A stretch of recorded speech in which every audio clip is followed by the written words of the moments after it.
सामाजिक अनुष्ठान, अपेक्षाएं और उनमें संयोजित आहुतियां जिनसे उठे खुशबू विचार विसर्जन की जो दिशा दे देश के समाज के भावी जीवन को आकलन हो अब तक की प्रगति व उपलब्धियों का।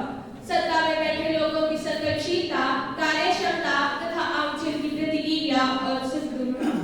परंतु दुर्भाग्यवश विडंबना है कि गांधी की अहिंसा से प्राप्त लोकतंत्र, शेखर की बुझाओं पर आजादी की जवानी का फौलाद लोकतंत्र, भगत सिंह बिस्मिल के जोश और उधम सिंह की बलिदानी का प्रतीक लोकतंत्र आज अपनी जवानी की रफ्तार को बढ़ाने की जगह सुस्त पड़ा है और विकारग्रस्त होकर आगे दर में अंगड़ाइयां ले रहा है। और वह इसलिए क्योंकि इस देश में विकास से ज्यादा चुनाव प्रचार होते हैं। आदरणीय निर्णायक मंडली, सभा में उपस्थित गुरुजन और मेरे प्यारे साथी, नमस्ते। अपनी नसें खींचकर और मुट्ठियां भींचकर पूरे जोरदार तरीके से सदन की राय के पक्ष में अपने विचार रखना चाहूंगी। एक देश एक चुनाव का अर्थ यह कतई नहीं है कि किसी के अधिकारों को छीनकर मुद्दे भड़काए जाए।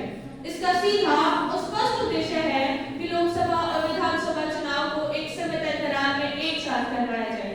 देश के संघीय ढांचे के लिए डर बताकर एक देश एक चुनाव के खिलाफ वकालत करने वाले मंच के इस तरह बैठे मेरे प्रतिपक्षी साथी से एक बात पूछना चाहूंगी, यदि यह देश के संघीय ढांचे के विरुद्ध होता तो क्या 1951 से 1967 के बीच चुनाव करवाए जाते?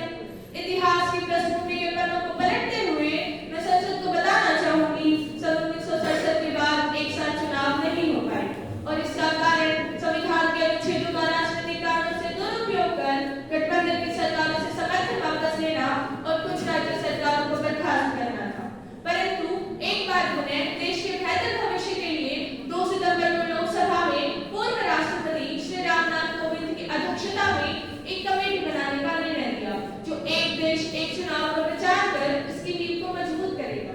इसकी नींव को मजबूत करता चुनावी आयोग का यह आंकड़ा है कि साल 2019 में विधानसभा और लोकसभा चुनाव एक साथ करवाए गए तो कुल वोट प्रतिशत में 20% का इजाफा हुआ।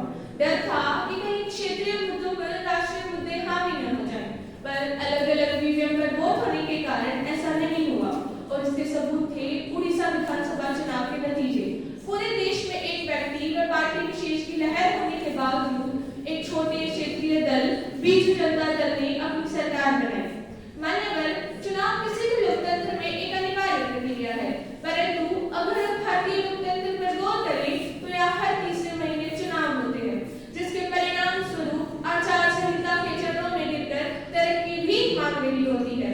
एक राज्य के चुनाव में केंद्र तथा अन्य राज्यों के नेता तमाम काम छोड़कर चुनावी स्थलों का दौरा ही करते हैं।